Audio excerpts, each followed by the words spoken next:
You were in the very last scene of one of Zoran's foreign language videos. Right. I have been working with Zoran for many years now. We worked on the Not on Our Dime bill together. It's been a long-standing relationship. Of course, then Zoran decides to run for mayor. And it was right around the time that I moved to Astoria. And I was like, we're going to be neighbors. We're going to hang out all the time. And it's like, oh, okay, never mind. I haven't seen you for 6 months, nor will I see you. I'd catch him at his rallies or things, but I never got like to spend a little bit of personal time with him during the mayoral run. And I just get this phone call, says Zoran Mamdani. And he was like, hey, I'm just a few blocks away. What are you doing? Are you available? And I was like, yeah, what's up? And he's like, I'm going to do this video in Arabic. And like at that point, the Spanish language video was like very funny in his Italian accent. He also did one in Urdu. Like he was just kind of, on it. So he asked me to come and watch him speak so that I could like tell him if like it sounds correct. But when we got there, Rama's mom had helped her write this script. And it was like all like very Syrian dialect. I don't know if you all know like Arabic dialects, but like they all sound a little bit different. In movies, most people listen to the Egyptian dialect, but like the Syrian dialect is very particular. It's very sweet. And the whole thing was written in dialect. And I was like,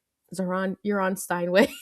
Okay, this is like a North African community, but also like it just felt too niche. So what we started to do was go to different spots all over Steinway and ask the people who were working in the shop. We just asked the uncles who were in the kanafa shop, like, how do you say, like, I'm going to expand small businesses across New York City? And then they would just translate for us and he would do it line by line and just kind of hopped all over Steinway doing it. And by the way, when she says dialect, it's not like British English versus American English. There are completely different words. Rayan tells me that, so he speaks Lebanese or like Levantine, which I think is most similar to Syrian. And he'll tell me sometimes talking to an Egyptian person, he may not understand half of a sentence. Yeah, totally. There's so many dialects and some of them are harder for me to understand than others. It was a really cool experience. It was funny. And then the whole thing ended up being an amalgamation of like 10 dialects. So every Arab who watches that video kind of like gets a little line that they can relate to, which is great. A shout out to the diversity of Arabic speakers. I also like that story because it's like the Zoran campaign was humble, asked for help, wanted to learn, and did it from regular people. We were towards the end of the campaign and you're thinking that like this is this like very polished, oiled machine that is getting this guy to be this like big politician. But actually the thing about the Zoran campaign is that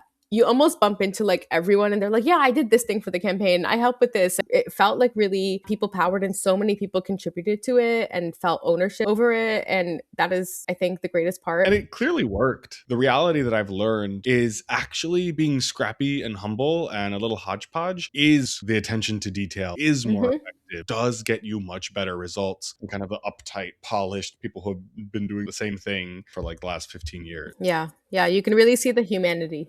That was a good one. That was a good one. Yes.